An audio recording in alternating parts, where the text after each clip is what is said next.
Welcome everyone for the third session of this particular course. It's been fabulous to have Dr. Parthasarathy here, and he's going to finish off the third and final one on food. No doubt he'll tell you all about it. He needs no introduction. Great man, very knowledgeable. I shall hand you over straight to him. Welcome, Dr. Parthasarathy, and welcome to the class. Thank you. Let's begin with a small prayer.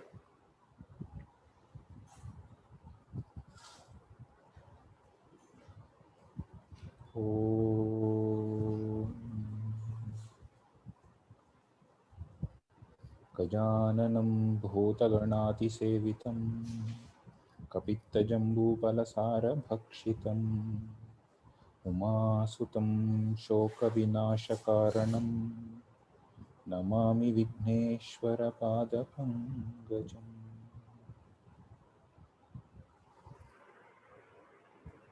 गुरुगणेशाभ्यां नमः। रागादिरोगान् सततानुशक्तान् अशेषकाय प्रसृतान् अशेषान् औत्सुक्यमोहारतिदान् जघान यो पूर्ववैद्याय नमोऽस्तु तस्मै।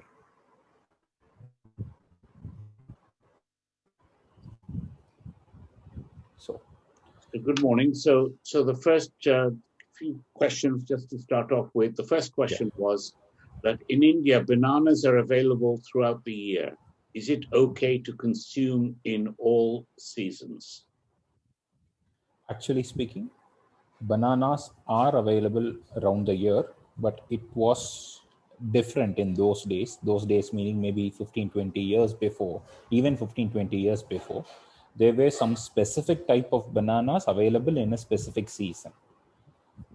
Later, we got this Robusta variety of bananas, which is available round the clock.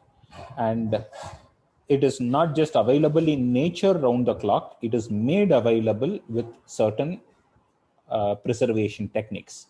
But pretty much around the year, there are different varieties of bananas available. And yes, a healthy person can have bananas around the year depending upon the variety that is available. As you would know, easily we can see like 10 to 15 varieties of banana in India, easily, very easily. So which variety is available in which season, we can go a little more into it and use that. And having said that, always to end the meal with a fruit is not a good idea. In fact, the most ideal thing is to have a fruit separately, or if it is a sweet tasting fruit, it can be taken in the beginning. But banana is the only fruit which has a provision in the Shastra which can be taken at the end of the meal. So that's a speciality of banana, just an add-on point to that banana. It is maybe connected to today's topic. Yeah. No, that's good. In fact, what happens is that in this country, in the UK, we don't grow any bananas here. We don't have the climate for it. They typically come from the West Indies, and all banana varieties in West Indies are one single variety.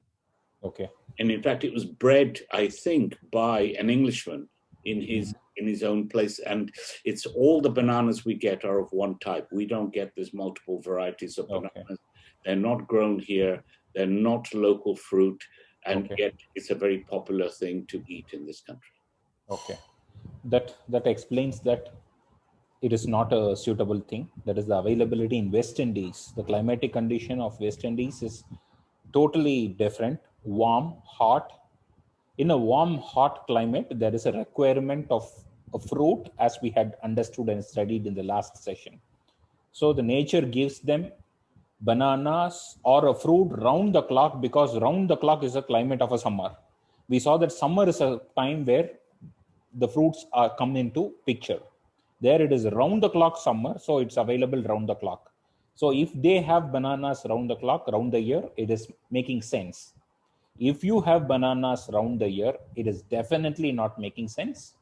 It would be a blunder, I would tell. Though I'm little sharp on telling it, but it's the fact. It's the truth. We would have, I think every one of you should agree with that, with our previous discussions. It's a blunder to have bananas around the year or even having it regularly. Because it is available in your country, and if you like the taste of it, yes, once in a while, taking it, relishing it for the taste makes no harm. Okay, no, that's good. And the second question was that much of what you've been saying, how is it applicable for, say, somebody who's a cancer patient? Does the food intake need to be tailored for such a patient? Food intake, yes, needs to be tailored for such a patient, but most of the concepts that we are getting to know, or today's session, for example, whatever we are going to study in today's session will be applicable for anyone. There is no tailoring required. It is applicable for anyone and everyone, because we have taken such simple concepts, generalized concepts. There are tailor-made things that has to be done when it comes to some specific concepts of food. Maybe as we are in a class, I will try to direct you to understand what is general and what should be specific, how it can be tailor-made. If possible, I'll include that in today's session. That's lovely. Thank you very much indeed. So with that, the initial questions are over. So over to you and this class. Thank you. Thank you, Jay. I'm so glad and happy for this concluding session that so many people are here. So we'll try to make it as productive as possible. And of course, there is a continuity between the previous two sessions and this session. There's a kind of a connection that you will be understanding as we go forward. So, basic rules of eating. As the topic suggests, we are going to see the generalized rules that's applicable for anyone and everyone. There can be a little bit of customizations possible, and I'll try to make you understand what type of customizations are possible in this basic rules. That customization is primarily region and season related. I'll make you realize and understand that.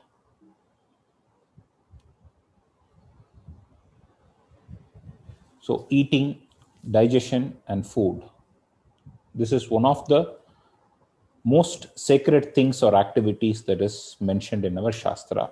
You must be knowing that in our tradition, in the Indian tradition, eating is one of the process of eating, etc., is one of the most sacred or revered activity that we do, and we give utmost respect to the process of eating, and we respect food a lot.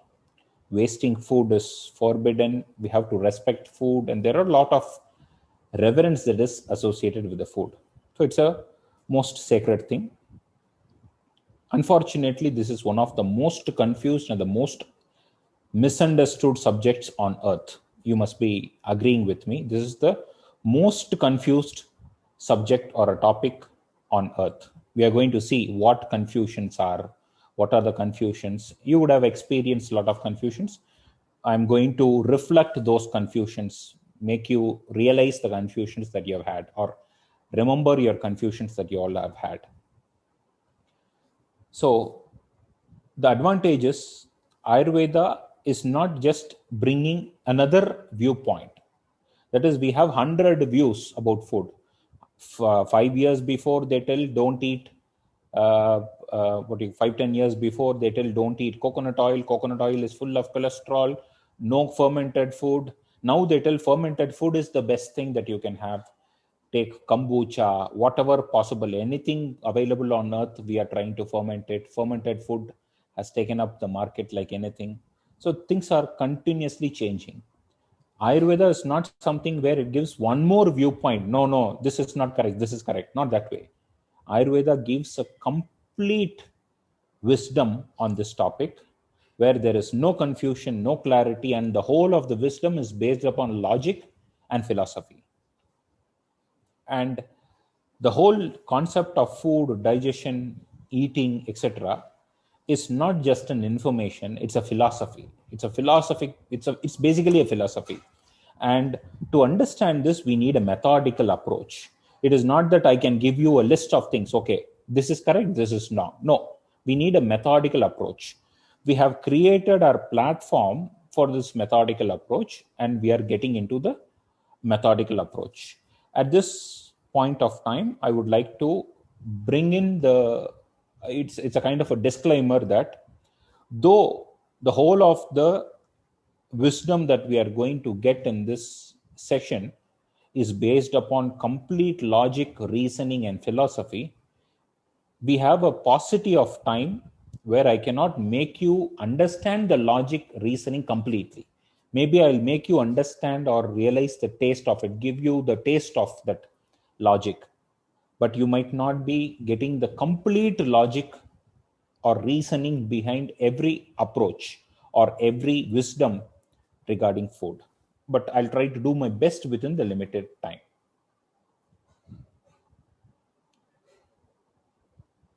So you see, the theories in modern dietetics are so volatile. As I told you, it's the most confusing topic on earth. We all know about the concept of carbohydrates, proteins, fat, minerals, vitamins, fiber, etc.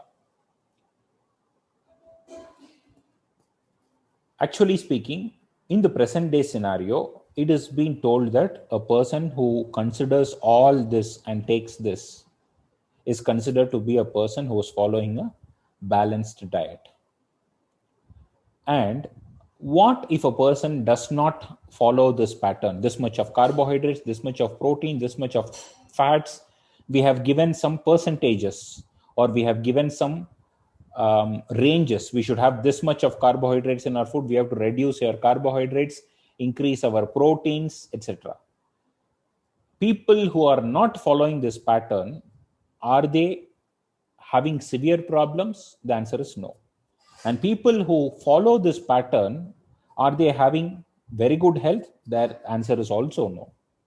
And the question, the next point is that everything, like there will be a period where people will be telling our food should be rich in protein. Protein should be the maximum in our food. Then people will tell fat should be the maximum in our food. Then no, protein and fat should not be maximum. Then carbohydrate can be maximum. There can be theories like that also. So this percentages and how much of what we should take, etc., there is no standard. It has been continuously changing, and we all know that, we all have experienced it. Just bringing you to one concept of this 2-meal diet pattern or intermittent fasting, which is a famous thing. I hope you all would have heard about this intermittent fasting. If you try to understand the history of intermittent fasting is popular since 5 years or maximum 6 years. And the history behind it is a Japanese scholar called Yoshinori coming up with a theory of autophagy or autophagia. You all would have heard about this autophagia. Having a big gap between 2 meals kills the organisms, or kills the cells, which destroys the cell which are capable of producing cancer and many other problems. So the more the gap, the cells are killed. The cells are self-eaten. Autophagia happens. Self-phagia, eating. Self-destruction of the cell happens. So people don't get cancer and many other problems. So that led to the concept of intermittent fasting. Until that point, you all would be aware that the most common dieting advice that we all would have heard is that eat small meal, multiple meals. Do you agree to that? All of us would have heard this advice that small meal, multiple meals. 3 times, 4 times, 5 times have your meal, but let the meal be small. That point of time, Ayurveda people were telling, no, that is not correct. It is wrong. There should be a big gap between 2 meals. There cannot be a small gap between 2 meals, no matter if it is a small meal or a big meal. There should be a gap. There should be a gap to the digestive system. People were not accepting, but this 5 years, things changed. We have heard about paleo diet, keto diet, vegan diet, intermittent fasting, low carb diet, Dukan diet, ultra low fat diet. You all have heard this. HCG diet, GM diet, alkaline diet, color based diet. Our food should have red color, green color, violet color. You know that. You would have heard everything, I believe. Even in India, people are so familiar, so you should be definitely much more familiar. So you see, there are self-contradictions between these dieting patterns. There are a lot of contradictions between these dieting patterns, and none of these dieting patterns are surviving long. It is surviving just for 3 or 4 hours, and the new dieting pattern comes, and the old one is completely gone for a toss. So every new dieting or a theory or a philosophy that has been put forth in terms of dietetics is self-contradictory to the previous one. We have seen egg, ghee, coconut oil, fermented foods, lot of things were criticized before, celebrated later. Again, it will be criticized, celebrated. We have seen all this. I have a small video, a very funny video for us to relate our experiences, a 4-minute video, and then we'll be going into the session. So as I told you, this new scientifically proven theories, every theory that is coming forth to us is a scientifically proven theory, but they completely contradict the previous theory, which were also scientifically proven. So the end user, that is, we people are totally confused. We were following a scientifically proven theory, and a new scientifically proven theory comes, and the old scientifically proven theory is completely negated from the picture, taken out of the picture. So people are totally confused. Really, you get in WhatsApp and Facebook and Instagram, you get new ideas about dieting, but you should be in a position where you are confused. What should I choose? And sometimes it is by random choice. Okay, this seems good. Let me choose this and try out. It is not working. Then I will change my dieting pattern. We are continuously on the move, everyone. So we have to find a solution for this, and Ayurveda has a beautiful solution for this, because it has never changed in this last 3,000 or 5,000 or 6,000 years. It has never changed, and it stands valid. In fact, to be open, all the new theories which are getting stronger and stronger are coming towards Ayurveda.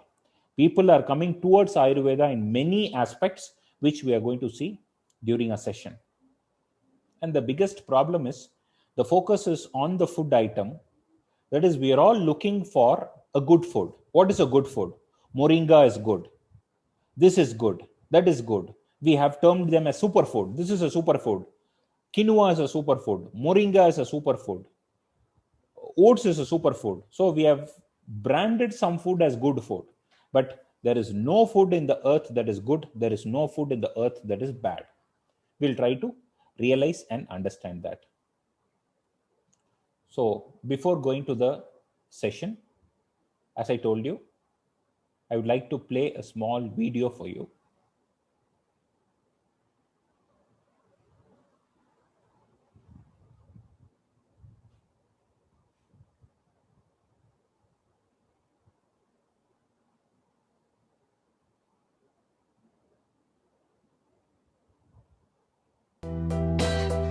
Is the video audible for you? Okay. Yes, it is.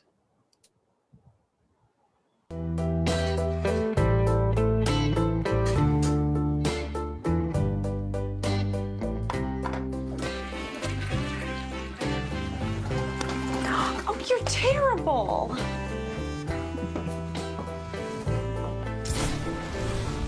Wait! Stop! Don't eat that food! Who are you? What are you doing in our house? I'm from the future. I'm here to warn you, don't eat that food. Why not? The eggs, they're full of cholesterol. What? Cholesterol, it clogs up your arteries. Eating even just one egg can dramatically increase your chance of heart attack. Don't eat eggs. Oh my God, thank you. You're welcome. Godspeed.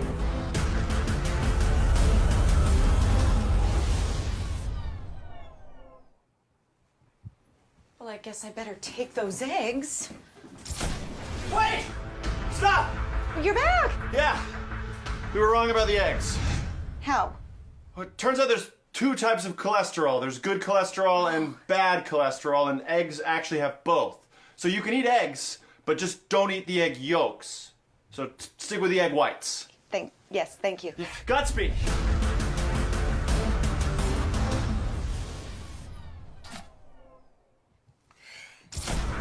Wait! We were wrong about the eggs. Again? Yeah, okay, so it turns out that the amount of cholesterol in a food doesn't actually affect how much cholesterol ends up in your blood. The eggs are probably fine. In fact, we sort of don't even know what cholesterol is. But the steak! You can't eat the steak! Why not? Turns out that red meat increases your chance of heart attack. You have to cut out red meat. So no steak! Thank you. Godspeed. What? No steak, mister. What? Wait! We were wrong about the steak. It's the toast. Man was not meant to eat bread. What do you mean man was not meant to eat bread? Well, if you think about it, human beings should really only be eating what our Paleolithic ancestors ate. So, therefore, no bread, no toast. How do you know what our Paleolithic ancestors ate? Well, we just have to guess, right? I mean, we don't have any way of knowing.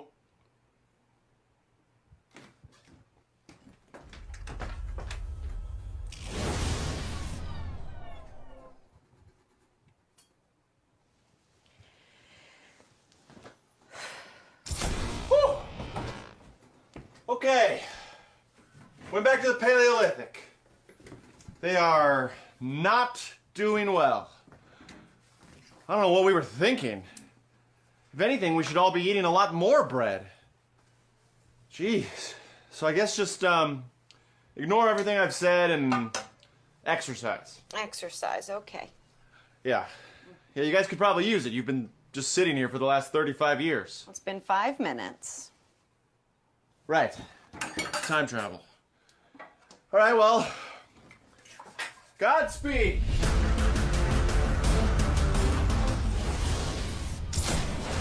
Turns out it's genetic. Doesn't matter whether you exercise or what you eat. I'm sorry I ruined your meal.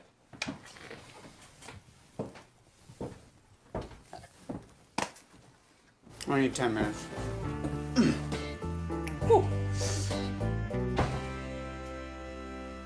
Do you want some eggs? I'd love some. A little faster on that? What am I?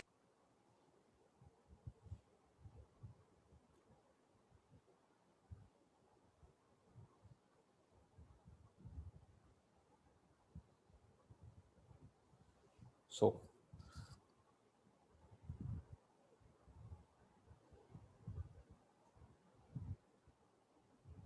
this is what actually our present situation is when it comes to diet advices.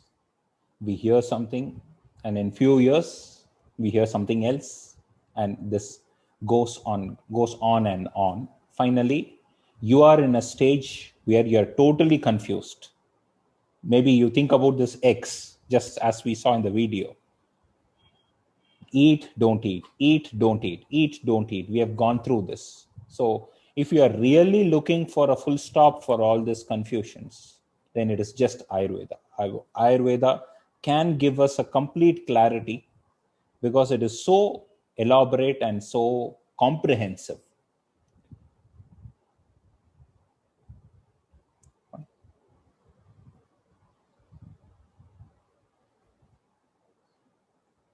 So just analyzing the setbacks.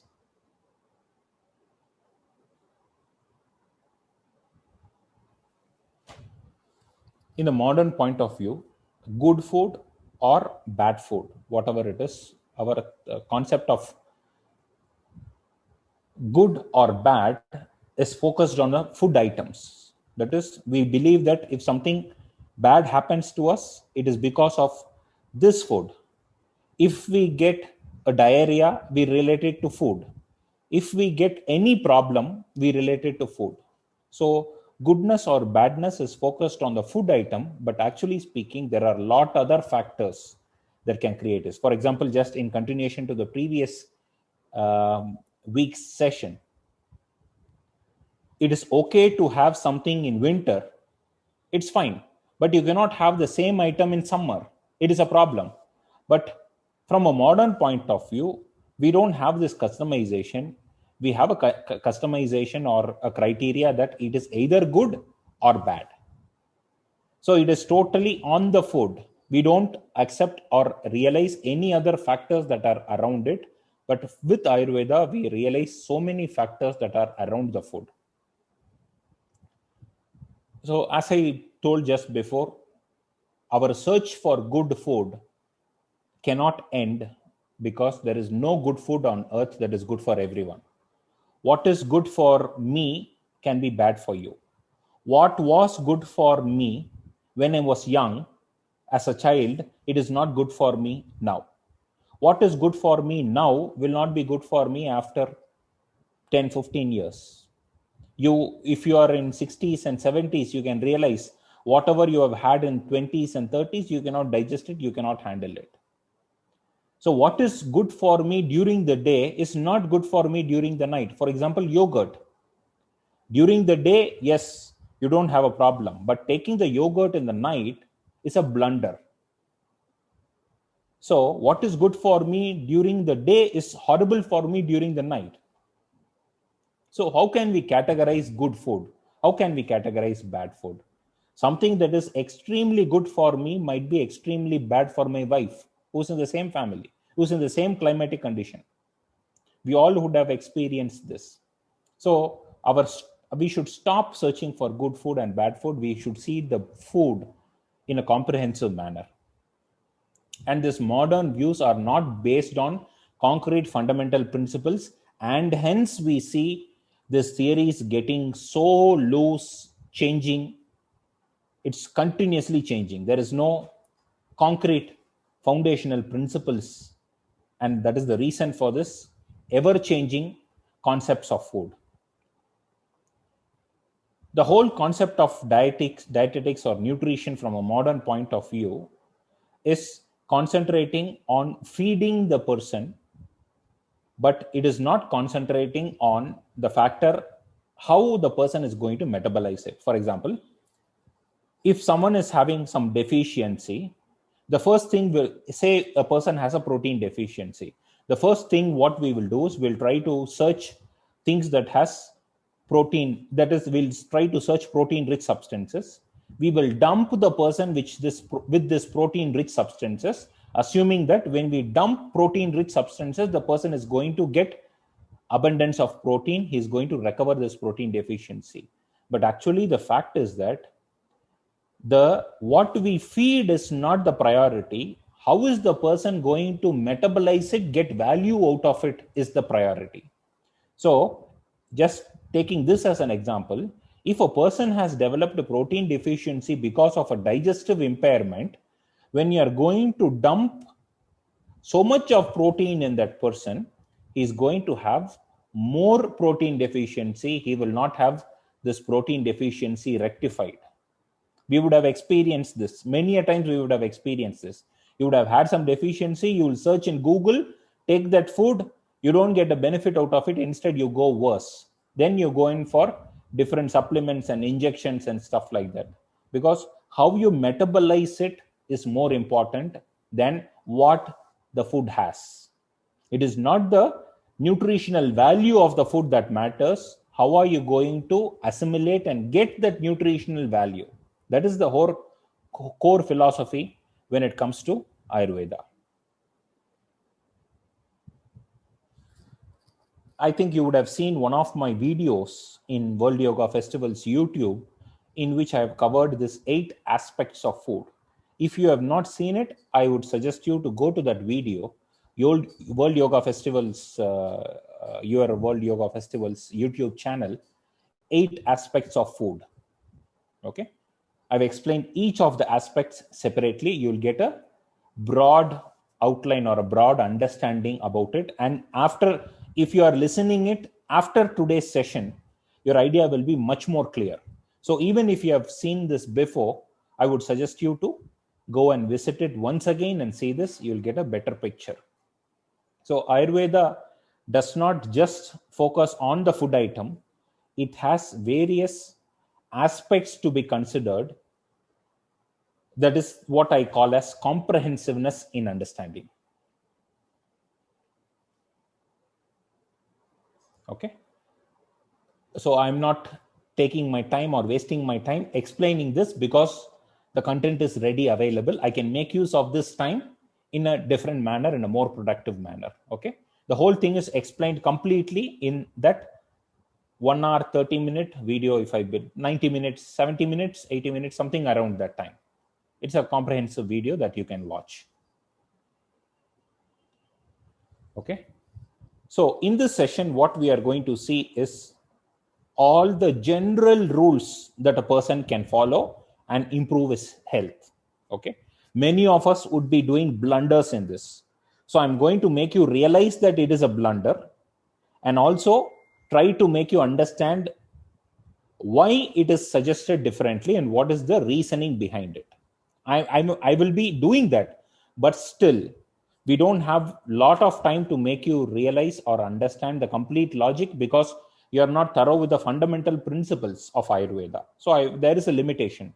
So even if you don't realize or understand the complete logic or reasoning behind it, one thing I can assure you is that Ayurveda's philosophy cannot go wrong. It is a well-documented philosophy which has been valid for the last thousands and thousands of years. It is highly validated. We need not have a doubt about the logics, reasoning, and the concepts that we get in the Shastra, Ayurveda Shastra. So, and I'm not going to talk anything on my own. I'm not going to give my own views about it. Everything that we are going to discuss is from the Shastra, which is documented thousands and thousands of years before. Okay, just getting into the topic proper. There are lots of don'ts that is being explained in our food habits. That is what we should not do when it comes to eating food, etc. Okay, natishtet. We should never stand while eating. Na vadet. We should not talk while eating. Okay, these two things, unfortunately, even in India, when we go to like a big wedding, high-flying wedding receptions and functions like that, we have this buffet. We take our food, stand and eat, talk and eat. Many a time what happens is most of our discussions and socialization happens on a dining table. Maybe I know that culturally some people follow this. They talk about everything in a dining table. But from an Ayurveda point of view, if you have some connections with India, our grandparents, the way they bring up is that we should never speak while we are eating. The food is the most respected thing there. We cannot talking and doing things like that is the disrespect that we offer to the food. Okay, never talk while we eat. When we eat and talk, we don't realize something called satisfaction. You can remember or you can think about a party where all your friends have gathered, you all sit around and you eat.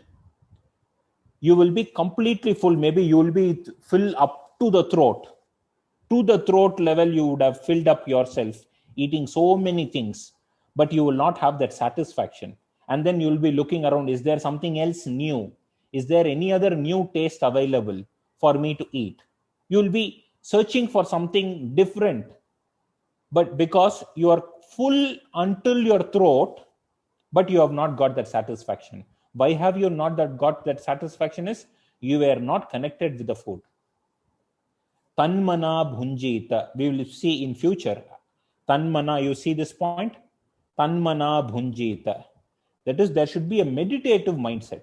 Only when you have a meditative mindset, you will have satisfaction. Only when you arrive satisfaction organically, you will know how much you should eat and how much you should not eat. So the quantity of food that one can eat is based on the satisfaction that a person gets. When you are not connected with the food, When you are not eating when you don't have this mindfulness in this eating, then you have a lot of problems, a lot of repercussions which can disturb the eating process and even the digestion process. Okay. Annam na nindyat. We should not criticize the food. Even if the food is not good, we should not criticize the food. Na atidrutam na vilambitam. The food should not be eaten fast. The food neither should be eaten fast nor should be eaten slow. We should eat in a moderate pace. We see sometimes people telling that you chew your food 64 times, you chew your food 70 times, etc. You get so obsessive on that. That is also a problem. Chewing 60 times, 74 times, there is no count about it. Depending upon the nature of the food, if we are eating it with a meditative mindset, or if we are eating the food with a mindfulness, that how much which food has to be chewed will happen organically. So we should not be counting and doing things like that. It should organically happen. Atyushna lavanam tejet. The food should not be excessively spicy. The food should not be excessively salty. I am bringing this point again with a logic to explain you and make you understand better. Ajalpan ahasan tanmana bhunjita. That is, laughing, talking, socializing shouldn't be there. Instead, there should be a meditative mindset. Shaka avaran na bhuyishtam kadayet. Shaka meaning vegetables, avara pulses. Vegetables and pulses should not be the dominant portion of the meal. Okay, I think all of you will have a raised eyebrow. What are you talking? Our meal should be full of vegetables. We need so much of fibers. What are you talking? You're talking that you should not take vegetables as a dominant part of the meal. I'm reinstating, yes, you should not take vegetables and pulses. I hope you understand what pulses is. The dals, pulses, and lentils. The vegetables and lentils should not be the dominant portion of the meal. Then what can be the dominant portion of the meal? Grain should be the dominant portion of the meal. But this modern concept of our food should have very minimum carbohydrates. Carbohydrates should be as minimum as possible. We have reduced that grains with the fear of carbohydrates, and we are increasing the vegetables and pulses in the concept of fibers and proteins, and we are ruining our digestive process. Okay, so I agree that this is full of fibers, this is full of proteins. Yes, I agree to that. But are you in a position to assimilate it, digest it? The answer is no. The whole of Ayurveda's theory is to make it completely available for you for digestion and assimilation. If time permits, I will be talking why the grains are to be the dominant portion of our meal. You take any country, you take your country, India, or take whatever country it is, as a tradition, in which country have you heard that people take vegetables and pulses? There will be a base of the food. The base of the food will be like rice or wheat or any grain that is specific to that region. For example, you go to South America, you will see this quinoa and stuff like that. There will be a grain, or even oats is a grain. There will be a grain predominant meal, and vegetables and pulses will go along with it. At least half of the portion of the meal should be with rice or wheat or any other grain. Okay, the rest half can be a combination of vegetables and pulses, but unfortunately this has reversed. You see an Indian meal, we will have a heap of rice. South Indian meal, a heap of rice. If it is a North Indian meal, you will see a big layer of chapatis or anything prepared with wheat. Again, why rice in South India? Why wheat in North India? Availability. What is available around us is the most suitable food for us. We have discussed enough and more about it. I'm going to just give you a visual presentation of this with the food habits of South India. Nanaktam dhadi bunjeta. That is, one should not ever eat yogurt in the night. These are all standard don'ts or no's that a person should follow. Okay. So I'll come back again to Shaka Avaran. A meal should not be vegetables and pulse dominant. I'll come again with a visual presentation. So Ayurveda also just lists out certain things which should not be our day-to-day meal practices. We should not take this on a daily basis. It can be taken, but it should not be taken on a daily basis or a regular basis. Kilata Dadhi Kurchika, or various milk products like cheese. Dadhi is yogurt. Kilata, Kurchika are various types of cheeses. We had discussed that in winters, Ayurveda recommends various types of cheeses. We got the logic of why cheese in a cold country and why ghee in a hot country, the digestibility of the cheese, etc. We have discussed in the previous sessions. So yogurt and cheese are something which should not be taken on a daily basis or on a regular basis. So you can realize what else can be taken on a daily basis. Buttermilk can be taken on a daily basis. What is buttermilk? What is the big difference between buttermilk? I request you to go to the YouTube video that I suggested. You will get a clarity about it. Okay. So ghee, buttermilk, milk, yes, fine. But when it comes to the varieties of cheeses and yogurt, not on a daily basis. Kshara. Kshara is an alkaline food. From a modern point of view, this uncooked salads will have an alkaline nature. So we can decipher the logic that this uncooked foods which are alkaline rich, the salads and stuff like that, should not be taken on a regular basis. Vinegar should not be taken on a regular basis. Uncooked radish. If at all you have a habit of taking uncooked salads, then uncooked radish, people have a habit of taking this. This should not be taken on a regular basis. Emaciated and dry meat. Meat of an emaciated animal. I hope you understand what an emaciated animal is. These might be applicable for you, might not be applicable for you. I did not want to screen and give things. I'm just listing out everything that is mentioned in the context. So if it is not applicable for you, you can leave it. Just for the authenticity purposes, I'm not screening anything. I'm just listing out everything that is got to seen in the Shastra. What are the meats that should not be taken on a regular basis? Varahi, Adi, Go, Matsya, Mahisha. Pork, sheep, cow, fish, and buffalo's meat should not be taken on a daily basis. See, this red meat, there has been a lot of propaganda about red meat, because of which this beef and things like that consumption has got down. So what's the next alternative people use is, people tell that white meat, that is fish, is a better choice, is what people do, and people start consuming fish. But from an Ayurveda point of view, consuming fish is not advisable. It has a lot of negative effects. Provided you are in a coastal region where fish is available in abundance, as we had discussed in the last session, yes, you are free to take fish even on a regular basis. But other than that, fish is something should not be taken on a regular basis. So if you try to understand what is missing here, goat's meat is missing here. Goat's meat is something which has been celebrated in Ayurveda for meat. The best meat that is available for human consumption is goat's meat, or a meat of an arid region like deer's meat, or even chicken. But unfortunately, you all know what is the fate of this, the broiler chicken, which is with so much of antibiotics and injections and steroidal injections.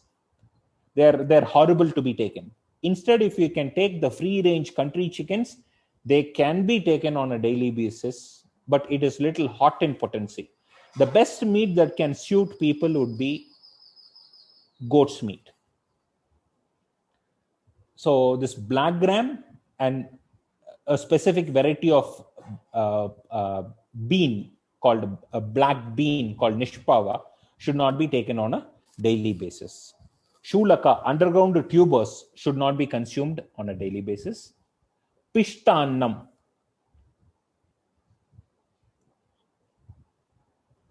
Pishtannam. Pishtannam is substances which are prepared like pastries. You take the flour and make it into a paste, and you do some things like that. It's like a pasty food, like pastries, pishtannam. Virutakam, you see sprouts. People now tell that sprouts are great because so rich in proteins. I agree, they are rich in proteins and rich in nutrients to the extent that you cannot handle it. Then what is the point? You cannot digest and assimilate it. What is the point in taking it? In another context, Ayurveda tells that these sprouts is having a tendency to increase all the three doshas, disturb all the three doshas. So we are obsessive about the length of the sprouts. Sprouts has been a great problem in the current era. Shushka shaka, dried leafy vegetables, should not be taken on a daily basis. Phanitam is molasses. I'm not sure if you know what molasses is. Do you know what molasses is? The liquid jaggery, molasses, that should not be taken on a daily basis. If you come, there is a question. If you come from a coastal region but live in inland, can you eat fish? Actually, I think we had discussed about this topic in the last session. If time permits, I will take this because it's a different concept.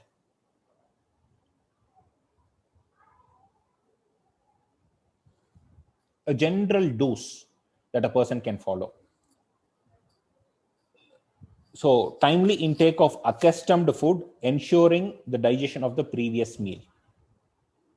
Okay. Making sure that the previous meal is fully digested is the most important requirement. Okay. Making sure that the previous meal is digested gives you something called hunger. You get hunger when you have completely digested the previous meal. So, hunger is the most simple, instinctive thing that we have, which tells us to go in for a next meal, which gives us a green signal to go for a next meal. How many of us follow this? Not many follow this. Many of us are time bound. Okay, it is 1 o'clock. It's time for our lunch. Many of us have this kind of a criteria. Or sometimes we are tempted with the food. We would have just finished our meal and someone brings something else. We are tempted. Yes, it is tasty. We indulge on that.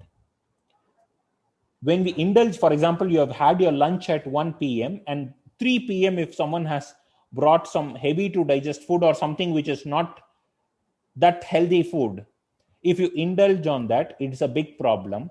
Instead, if you consume that when you have a next hunger, it will not be that big a problem. Having hunger, or in other words, digesting the previous meal, is the most important criteria, the most simple criteria that can create miraculous differences in terms of digestion, health, and so many aspects. Okay. The food should have certain criteria, like food should be warm in nature, and food should be light to digest, and food should have some criteria of unctuousness or oiliness. For example, there should be some type of fat content in the food. Ayurveda recommends that there should be some little type of fat content in the food that can be contributed by oils or ghee or even fat from the meat, etc. But when the new philosophy of zero fat diet or ultra zero fat dieting, etc., this is against the philosophy of Ayurveda. Okay. Even if you see the traditional people who have salads, they will have salad dressing, which is a composition of oil. There will be at least a little oil content, even if you have salads. So there should be a little oil content in the food. Having a dry food which is not having an oil content, like maybe cheese is also something which is having that snigdha or unctuousness or a fat content. There should be something contributing to that. Matravat ashniyat. Having a food, a right quantity food is highly important, because when the food is not in a right quantity, you will not be digesting it properly. I'll take the liberty here to discuss about the quantity of food. Ayurveda divides the quantity of food. That is, you can divide the stomach into 4 quadrants. 2 quadrants should be for solid food, 1 quadrant should be for liquid food, and another quadrant should be left free for the movement of the food or mixing of the food with doshas for the digestive process. If the last quadrant is not free, if you have filled up the last quadrant, it means that your digestive process will be hampered. You will end up with some problems, which can be metabolic disorders, diabetes, weight gain. So the list can go on. All metabolic disorders can be possible if you don't digest it and assimilate it properly. All the metabolic disorders, most of the non-communicable diseases that we talk in nowadays are because of the digestive impairment. The most commonest reason for the digestive impairment is the quantity of food. We should have 1 quadrant free for the movement of the food. How to analyze 1 quadrant is free? We cannot go with a scanning machine when we eat food. We cannot continuously scan, is 3 quadrants full, 1 quadrant empty? Not possible. How to get to know that? Going back to the previous few of the slides we had discussed, Tanmana Bhunjita.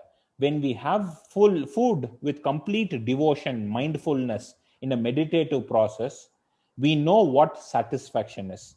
When we stop at satisfaction, we can assume that 3 quadrants are full and 1 quadrant is still remaining. So there is a difference between feeling satisfied and difference between feeling full. You can feel satisfied, and even after that, you can have 1 full plate of something. You all agree to me? You can think back. You can feel satisfied, and then you can have 1 serving. And that 1 serving that you have after satisfaction is the problem. It can create so much of impact, negative impact. So stopping at satisfaction is important. To stop at satisfaction appropriately, you should be connected with the food. If you are not connected with the food, you don't know what satisfaction is. You can imagine going to a cinema theater, having a cup of popcorn, you will be eating, you will be completely engrossed in the movie. You will be finishing the popcorn cup. You will be realizing that it is empty. But you will think that, no, I did not eat. Maybe someone close by, my wife finished it. You will not get the satisfaction of having eaten the popcorn, because your concentration was on the film, not on the cinema, was not on the popcorn. So you don't have that satisfaction of eating that popcorn. So that is the reason I'm bringing this emphasis about having a mindful eating process. Taking food only when hungry and fully devoted to it. Fully devoted to it is the mindful eating. Ayurveda recommends that we eat in the company of beloved people, but not a socialized process. We all of us can get together. As in an Indian family, we all sit together and eat, but food gets the utmost request. Because you are students, many of you should be like students of Vedanta, learning Vedanta.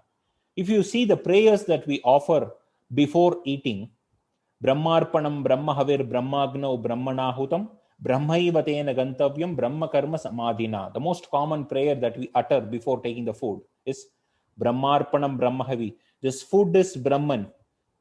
The process of eating and digestion is Brahman. I am Brahman. The food gets nourished, digested, and it nourishes the Brahman, the Supreme. The whole process of eating is a Brahma karma. It's a supreme or a divine process. There is another prayer we usually chant. Aham Vaishvanaro Bhutva Praninam Dehamashirata Prana Apana Samayukta Pachamyannam Chaturvidam. Lord Krishna in Bhagavad Gita tells, I am your digestive fire. Aham Vaishvanaraha. I am your digestive fire. Pachamyannam Chaturvidam. I digest your food. I do the 4 stages of digestion. I am your Agni. I am your digestive fire.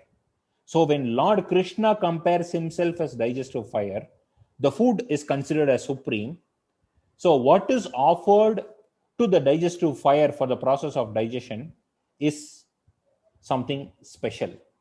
So that is the kind of respect or reverence or devotion that we offer to food.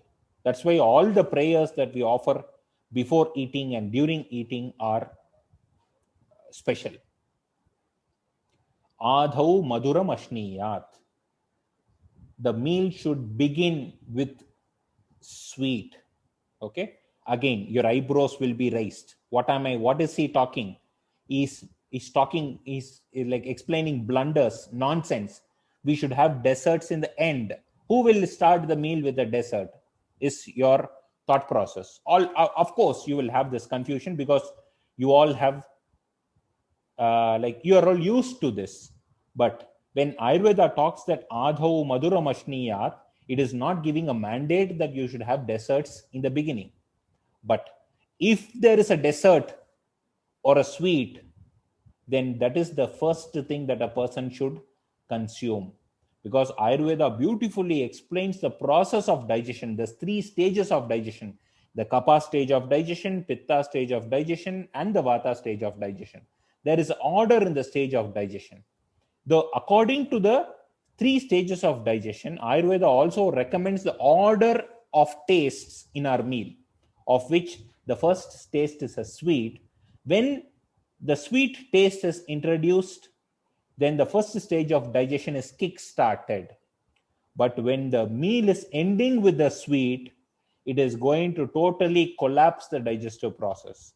People who have traveled to India or who has taken this traditional meal, you can recollect what is the first thing that is being served to you to eat. It would have been a sweet. Okay. So, and it doesn't mean that it should be a dessert or a sweet. Our rice or wheat or any grain is a sweet dominant. According to Ayurveda, grain is something which has a sweet taste. Maybe you don't perceive the sweetness as a dessert, but the quality or the nature of the substance is that it is sweet in taste. So Ayurveda tells that rice or wheat or any other grain which has a sweet predominance should be the first thing, and it should also be the predominant thing, of which rice is having a speciality. Rice and wheat has a speciality. We have discussed in rice is nice session. That is, the rice which is old and the wheat that is old, though it is sweet in taste, it does not increase the kapha dosha. It does not increase the heaviness. So old rice and old wheat comes into picture. Okay. So I'm not deviating the topic. I'm coming back here that when Ayurveda tells that first should be the sweet, it need not be a dessert. Rice and wheat or any other grain can do the job of giving that sweet predominance or the sweet presence in the food. But if there is a dessert, it should be the first thing. Taking a dessert in the end is going to do a catastrophe in the digestive process. Okay. And again, I'm relating this topic to the quantity of food. You can imagine if I give you a cup of a dessert, I ask you to finish the dessert and then go in for a meal. You will definitely tell me that your capacity to take the meal would have reduced if you have started the meal with a dessert. You all agree to that? When you start the meal with a dessert, you cannot have anything else in a normal quantity, whereas anything else that you are having after the dessert will be compromised. The quantity will be compromised. You all agree to that? You get my point? You cannot eat full normally when you start with a dessert. So the body will adjust. Dessert is something, sweet is something which is heavy to digest. If at all you take anything that is heavy to digest, the body will decide, the system will decide how much or where one should stop. So you will have early satisfaction, early satiety, which will make you stop so that the digestive process will happen. Okay. Or to make it simple, I have 50 grams of a dessert. I have 500 grams of a food. I give you 50 grams of dessert and then give you, making sure that you finish it, and then give you this 500 grams of food. You cannot finish 500 grams. You will be forced to stop at 200 or 300 grams. There will be early satisfaction or something which prevents you finishing it. You all should be agreeing to that. But if I give you this 500 grams food first, you'll comfortably finish it. And then if I give you this dessert, you will still comfortably finish it. And you might ask for another 50 grams of dessert also. You agree? See how much of precision is there. So you will be naturally curtailed. How much are you supposed to take? You'll be conditioned. You cannot ask for a second serving of a dessert if you start your meal with a dessert. Even in fact, your food is controlled. So you can see the importance of taking sweet in the beginning and definitely not in the end. Okay. So you should be, when you are sitting, you should be equipped. Whatever that is necessary for you in the process of eating, you should be equipping yourself. This might not be like in your case, I would tell sitting with the spoons and forks and everything ready, a glass of water, you should be ready. You should not be running around, because we have to offer that utmost respect. Once you sit for the food, you should not get up. That's the kind of respect that we give to the food.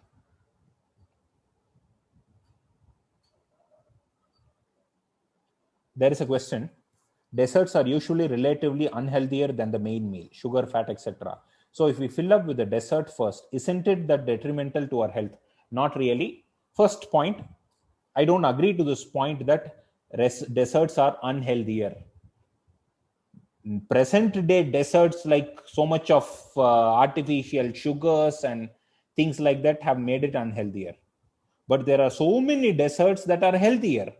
This winter season gives you a provision to take desserts. You can have your choice of a healthy dessert. Okay, not just in this area. Ado maduramashniyat, ado phalani bunjita. Multiple areas Ayurveda emphasizes that sweet taste is the first taste that a person should take. Okay. Someone else has asked about the sequence of tastes. Yes, I will be talking about the sequence of tastes. If you have sweet taste in the beginning, it is going to kickstart the digestive process, because the first stage of digestive process is kapha dominant. There is a paucity of time, but still I will make you realize this kapha stage of digestion. You all agree to that. When you eat, all of us would have vomited at least once in our life, correct? When you have just eaten your food, and if you vomit it immediately, you will be getting a cloggy material, a sticky cloggy material, and there will be a slight sweetishness in the vomitus. Okay. But if you vomit after 2 or 3 hours, there will be a sour, acidic taste to the vomitus. You agree to that? You have experienced this? So immediately after food, there is a kapha stage of digestion, which makes the digestive process sticky. There will be a slight sweetishness. It is not sweetishness. It's not sweet. It is sweetishness to the food. Then the pitta stage of digestion, it gets an acidic nature. Then it's a vata stage of digestion, where the food gets turned into fecal matter, where all the energy from the food is completely assimilated by the body. Okay. So the first stage of digestion is kapha predominant.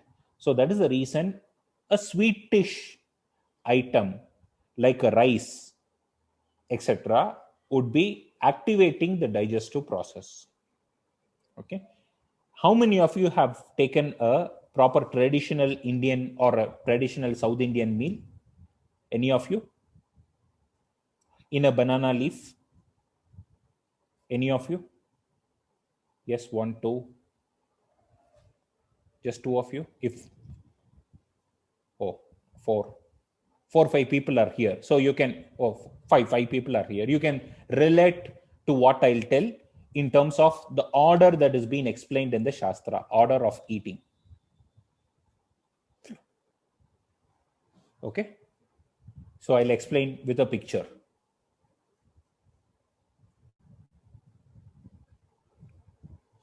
So the ideal food is the one which is having all 6 tastes with a predominance of sweetness. Shadrasam Madhura Prayam. So, what is Ayurveda's view about a complete meal, or what is the Ayurveda's view about a balanced diet? A balanced diet is something which is having all 6 tastes with a predominance of sweet taste. Shadrasam Madhura Prayam. All 6 tastes with a predominance of sweet taste. So, in your meal, you should have almost all 6 tastes, not really that individually there should be this item is bitter in taste, this item is astringent in taste, not that way. It can be a mixture of taste, but there should be a variety which incorporates all 6 tastes. And cooking is primarily something which brings the 6 tastes in forefront. It comes to the fore because of cooking. Okay, so sweet taste. So does this give you a provision that you take always have a dessert in your meal which compensates the sweet predominance? Not really. That sweet predominance is contributed by the grain. Okay, the predominance of sweetness in the meal is contributed by a grain. Most probably it will be a old rice or a old wheat or a grain like quinoa or whatever it is. In areas, in regions, in climates where this is not grown, it will be a cold country or a winter. There comes a possibility or a provision for a potato. Next, more colder, more strong, colder country in a more strong winter season, none of this will be available. Meat will come in the fore. Meat is the predominant thing, which is still having a predominance of slight sweetness in taste. You see, you can relate all this, I believe. Rice, wheat, potato, meat being the base of the meal. It is all as per your tradition that you follow, is as per the tenets of Ayurveda. So now I'm relating this to the concept of Shaka Avaran na Bhuyishtam Kadayet. Previously, we saw that vegetable and pulses should not be the predominant portion of the meal. Here we see that the meal should be predominantly sweet in taste, but that predominant sweet taste should not create unnecessary problems of cholesterol, fat, obesity, metabolic disorders. So the best choice will be an old rice or an old wheat or something, a grain similar to that. So relating these two concepts, we can conclude that the meal should not be having a predominance of a vegetable or a pulse. Instead, it should be having a predominance of a rice or a wheat or a grain. People who have had this traditional South Indian meal or an Indian meal, you can remember the heap of rice that is being served for you, and everything else is secondary. The predominant thing that you can see in your leaf is the rice. I hope you all can relate or remember or recollect it. So does not have a predominance of vegetable or pulse. The food, the most ideal food should be a food that is predominantly liquid or semi-solid in nature. Most easy for digestion will be a liquid food or a semi-solid food. If it is a hard food, then water is a mandate.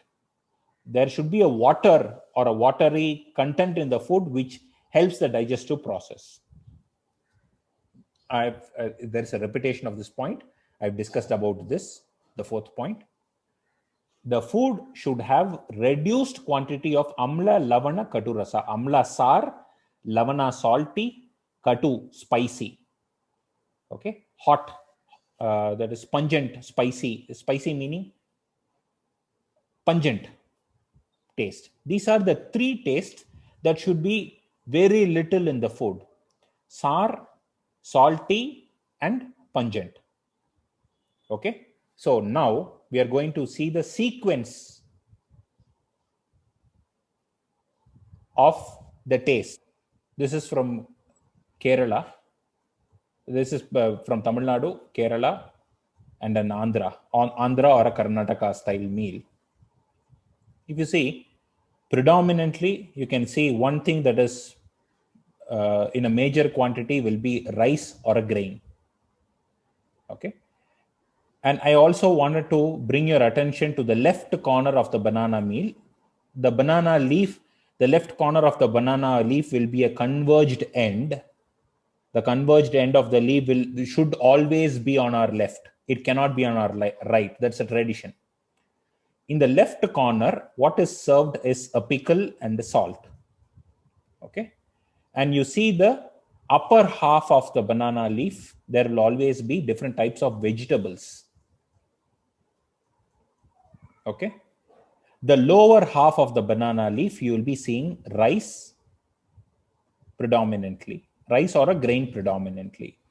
You imagine that you are sitting in front of this leaf, you are using your right hand to eat. That is how you are supposed to eat. Even if you are a left-hander, you cannot use your left hand, you have to use your right hand to eat. That's a tradition. If you are sitting in front of this leaf, that is, this leaf is in front of you, you are sitting cross legs. When you are using your right hand, this is the order in which the food is served.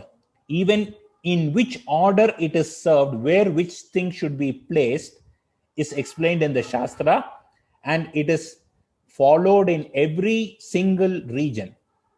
The pickle and the salt will be served on the left corner. Never it will be served in any other place. That's a tradition. Nowhere you will find a reverse of this. Okay. The most easiest access with your right hand will be the rice. So you're supposed to eat that in a decent quantity. The next easiest access will be the vegetables, which is in the upper half of the leaf. The most difficult access with your right hand will be the pickle and the salt. You get here? Pickle and salt is the most difficult because you have to go to the left top corner. When this leaf is in front of you, you are sitting cross legs on the ground. So here you are restricted to use these two things, that is the salt and pickle, which are having a predominance of three tastes: one salty taste, two sour taste, three spicy taste. Salt, sour, and spicy is restricted. You are restricted to eat that, limit that, and that is served on the left corner. If you see here, reduced amla, lavana, katurasa, reduced sour, salty, and spicy taste. See how the explanation is brought into tradition. Okay. At the same time, people who have had the South Indian meal, just to refresh you, the first thing that you will be given will be a sweet. It will be any type of sweet that will be given first. You will be having that. Then they will serve rice. Then the first thing that comes will be a bland dal. It will not have any spice, nothing. It will be a bland dal with ghee. Then you will get something slightly spicy. Then you will be getting something sour in taste. Then the end of the meal, then you'll be having this rasam, which is a combination of all tastes. Then the final portion of the meal will be the buttermilk. Okay, people who have taken this can remember this. Ayurveda explains, while it explains the sequence of food, the sequence is that the first part of the meal should be starting with a sweet. Then slowly the other tastes of salty and sour are introduced. Then finally, spicy, bitter, and astringent. Spicy, bitter, and astringent takes the third place. So this bland dal, then comes the sambar, then comes the rasam, then the buttermilk. The same order explained in Ayurveda is fulfilled. Okay. Even in South, and not just the South, even if you go for North Indian meal, the order will be pretty much the same. People have gone to Gujarat or even in Bengal, Ramji can tell that they start the meal with a sweet, end the meal with the buttermilk. Buttermilk is something which is astringent in taste.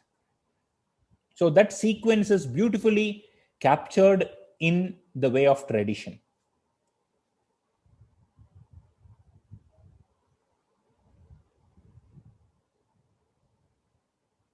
So I brought three states meal of 3 states so that it is not something that is followed in one place. It is followed uniformly. Timely intake of accustomed food, we have discussed. Snigdha Ushna Lagu, we have discussed. Bathing before food improves the digestion. It improves the process of digestion. But if you bathe immediately after food, the digestive process is hampered. This is a common blunder that we get to hear from patients, that they have food and then go for a bath, then they go fresh to the office, especially when it comes to the breakfast. It's a blunder. The digestive process is totally hampered. But if you bathe, then the preparation for the digestive system for digestion is excellent. You can digest better. Simple thing. You bathe, come and eat your food, you digest it better. You eat and then take a bath, your digestion is hampered. We have changed this habit in so many people, and people come up with so much of positive results after this simple change, if at all they do this. Take food only when hungry and fully devoted to it, in the company of beloved people. I told you, Adav Maduram, that is the first part of the food is sweet in taste. Not to nap immediately after food. If you sleep immediately after food or even little while after food, it is going to disturb a factor called kapha, which is a causative factor for metabolic disorders and many things like that. Diabetes, all that can be possible. Obesity, diabetes, metabolic disorders can happen if you sleep after food. However, if you sleep in a reclined posture, you will not have this disturbance. Even if you eat, instead of lying down and sleeping, if you sleep in a reclined posture, it's not a problem. And if you sleep before the main meal of the day, that is also not a problem. That is, lying down and sleeping after the main meal of the day is not a problem. But if you finish eating and lie down and sleep, it is a problem. So it's not a strict no. You have a lot of possibility to tweak how you sleep. And no physical activity, no strenuous activity, both for the body and mind, for one muhurta after food. One muhurta is 48 minutes. Roughly, you can calculate as 15 minutes. For 15 minutes after food, one should not exert the body nor the mind. Immediately after a meal, sitting for a mind discussion or thinking, thought process, etc., is not an advisable thing. Ama is it's a very big concept. It is not possible to describe what ama is. It is commonly explained as a digestive toxin, but it is not just a digestive toxin. It's a very big concept. It is a byproduct.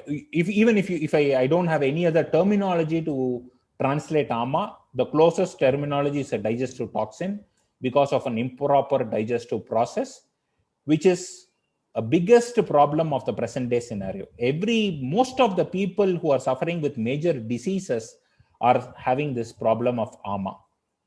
When we see what Ayurveda explains as the causative factor for this digestive toxins, it somehow becomes a recap of what we have discussed in this session. That's why I placed this topic in the end.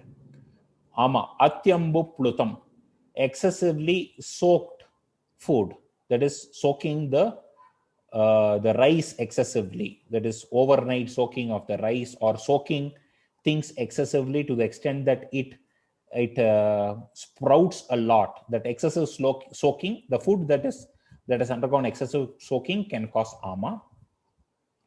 Amazing food. You have taken the best food on earth, but if you consume the food with shoka, krodha, and kshuddha, shoka, krodha is excessive grief, anger, hatred. If you have the psychological issues, and if you consume the best food on earth with this grief and anger, you will produce this ama.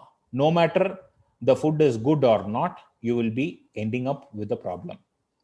Abhojanam, that is, if you are starving for a long period, if you are not consuming when you are so hungry, that can also produce ama. This intermittent fasting, people who follow intermittent fasting, they push themselves really hard to achieve the 16:8 standard. That is, they are hungry, but they push themselves to reach the 16:8 standards. That can also be a causative factor of AMA. Maybe by practice you push, you're not hungry for 16 hours. You're decently hungry. The not hungry meaning you're not ravagingly hungry.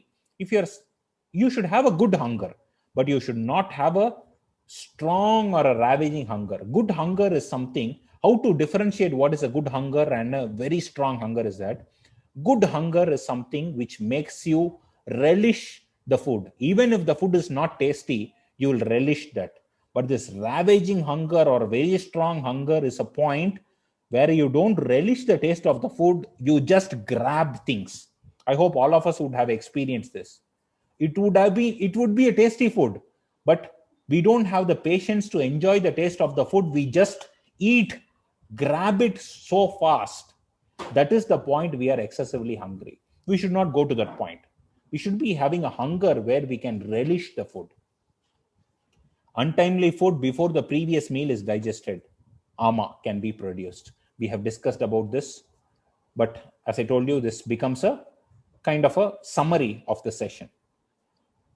Viruddha ahara, that is incompatible food, food which is so cold in nature. For example, ice creams and things like that on a regular basis, cold waters, ice waters, cold waters, etc. can be a AMA producing factor. Desha kala ritu vaishamya, the food which is not appropriate to the season and region. What is a food appropriate to a season and region? We have discussed in the previous session. And if you are not consuming a food appropriate to a season and region, as our forefathers did, AMA, the digestive toxin, can be a problem. Dvishtam, the food that you are not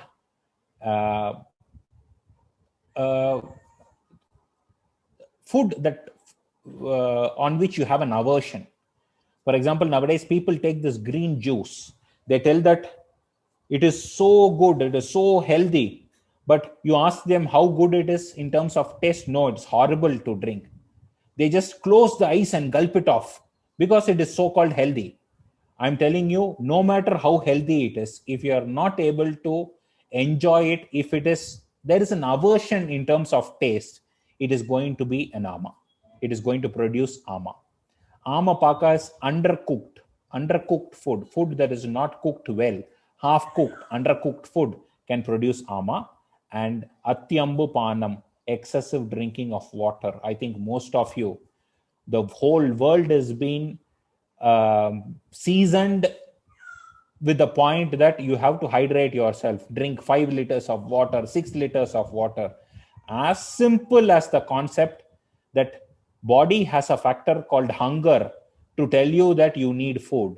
Your system is ready for a food. Similarly, there is a concept or a phenomenon called thirst, which tells you when the body needs water. Excessive drinking of water for the sake of hydration, if you are producing AMA. Okay.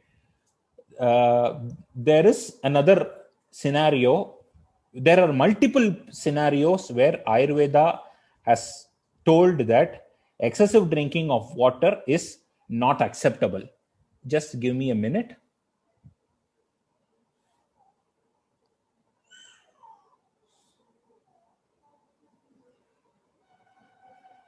I'll take another slide.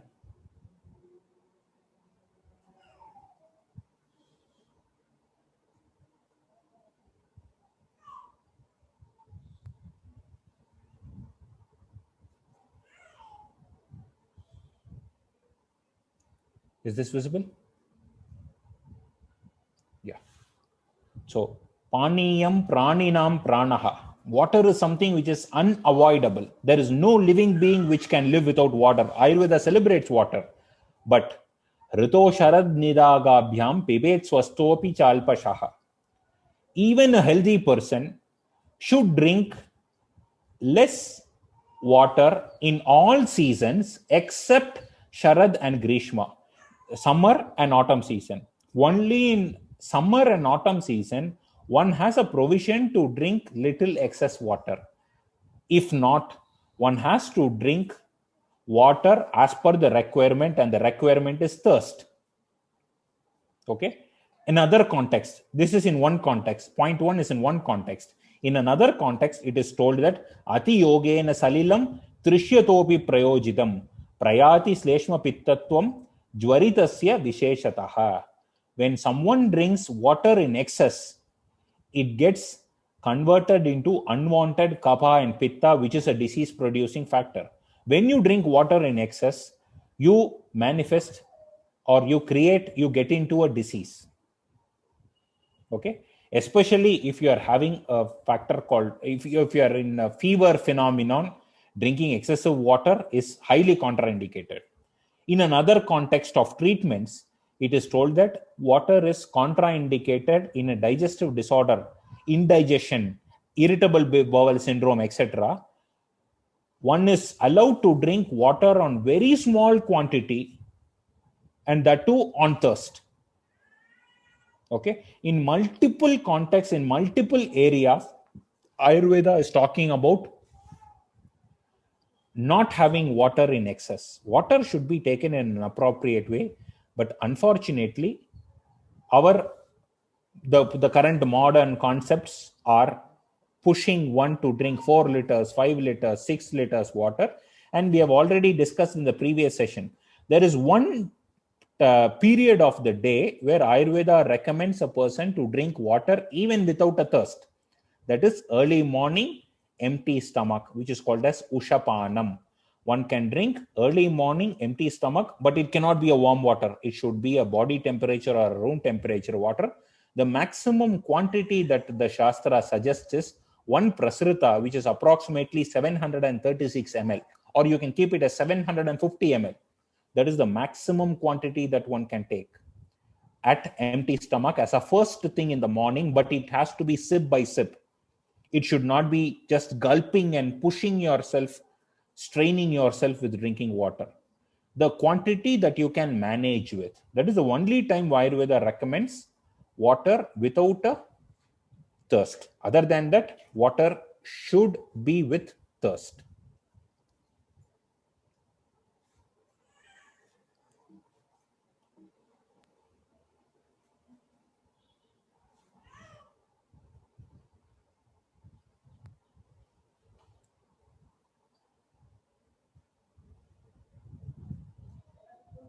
So I've concluded the session.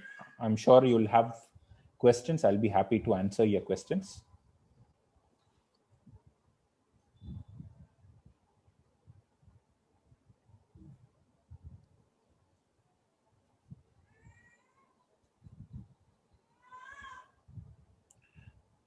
So there's a couple of questions in the chat line. First of all, is there a recommendation for the time of a shower or a bath, in the morning or the evening? Ayurveda, Charaka Samhita talks about 2 baths in a day, morning and evening. Right. That might be very relevant in a very hot climate. What do you think in a colder climate? Not necessary. Again, all the general advices, as it is customized in seasons, that seasonal customization is applicable for a regional customization also. For example, when we were discussing about a cold weather, in a cold weather, one has to prevent oneself from even cold water, cold things, protect yourself with the shoes, don't expose to the weather, to the coldness of water, etc. All these advices we see in a winter season. The concept of winter season is applied in a cold country. Right. Okay. So another question was, we talked about the amount of soaking of things. Should nuts be soaked before consuming? There is no reference in Ayurveda about the nuts to be soaked before consuming. But for the sake of, usually the thing is that soaking is something which makes the food lighter to digest. When we prepare pulses, like the green gram and things like that, whenever we prepare pulses, we soak them and cook. Because when you soak it, it becomes easier to digest. So the same logic can be applied for the nuts. But I have not come across a reference in Ayurveda about soaking of the nuts specifically. Right. And then another one on the chat line. If you're diabetic, should you consume rice in abundance in a meal? I would not suggest you to consume rice abundance, but you cannot abandon rice. It can be a component. For example, people who come for treatments in our place, they primarily tell, why are you serving this much of rice? You don't know we are diabetic, our diabetes will shoot up, etc. Even Ramji knows so many people for whom we even stop their insulin or reduce their medication by half when they are in such kind of a meal, including rice, sweet in the tea, etc. They'll be telling, how can I take sweet sugars in the tea, jaggery in the tea? How can I take rice? In South India, we don't know to prepare anything without rice. That is how it is. But still, people reduce their sugar levels. So there should be a moderation. Sarva dharmeshu madhyamam, as we discussed in the last session. Yes, don't abandon rice, but don't take rice in abundance also, because rice is not native to you, from what we have understood in the previous session. And follow the tenets of preparing rice, which we have discussed in the rice is nice session. We have discussed one session about rice, cooking of the rice, etc. Yes. Another question is about ancestors. Is depend on where your genetics are from. If you're actually from a hot country, if your ancestors are from a hot country, but you now live in a cold climate. Yes. There was a similar question last year. Yeah. Yes, there was a similar question a while before, and there was a similar question in the previous session also, which we have discussed. Maybe I'll bring it on again. See, from where our ancestors were, that is the place of our birth or things like that, it decides our genetic framework. Okay, that is called as Prakriti from an Ayurveda point of view. There is a concept of Vikriti, that is where we are exposed to. For example, an Indian settling in the UK. For example, Ramji, an Indian who has settled in the UK. So his genetic framework will be a Bengali who will be used to the Bengali food styles and things like that. If he stays in UK, if he follows the complete Bengali routine, he will be having problems of you name the problems, he'll have it. Diabetes, obesity, everything, he'll be having it, because it is not suitable to the climatic condition that is outside. At the same time, should he switch over to the UK lifestyle, UK eating patterns? No. The climate around him is encouraging him to follow the UK lifestyle or the UK tradition, but he has a genetic framework. So he should come into terms with the climate and also his genetics, meaning there should be a moderation of Bengali routine. At the same time, use the local ingredients. That is, bring in Bengali taste with the ingredients available around you. That would be the logic. At the same time, if I am coming as a traveler to attend the World Yoga Festival, I need not follow the UK tradition, the UK lifestyle, etc. I can still comfortably follow the Indian culture, Indian tradition, because I'm not going to stay there for longer. But if you are moving for good, if you are relocated yourself, there should be a moderation of both. You should bring in the taste of your genetics and utilize the availability around you as the nature directs. No, that's excellent. Thank you. Yeah. So if you'd like to stop sharing the screen, and then we can get your face back onto the screen. And if there is are there any other final questions from anybody out there? This is your last chance. This is the third and final class. It's been a great series. It really has. So any other final questions? Tracy says that she's really enjoyed it, as we have, all of us have done so. It's been a fabulous time. Thank you, Dr. Parthasarathy ji. Will you now like to finish off and close with a prayer, and we will bring these sessions to a close. Yeah.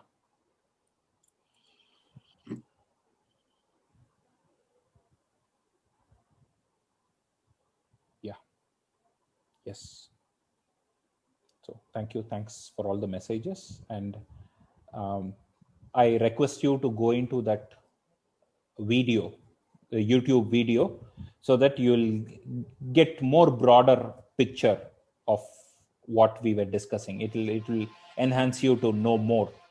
Just continue with the video so that it'll be your information that you have got here is fresh. If you continue to watch and finish it, you'll get a much clearer idea about food. We'll provide a link to that video when we send round people the link for this recording. So we will send that other video link. Yes, wonderful. Thank you so much, sir. So yes, shall we finish with the prayer? I hope the questions are over. We'll conclude with the prayer. Om Purnamadah Purnamidam Purnat Purnamudachyate Purnasya Purnamadaya Purnamevavasishyate. Om Shanti Shanti Shanti. Harihi Om Shri Gurubhyo Namaha. Harihi Om.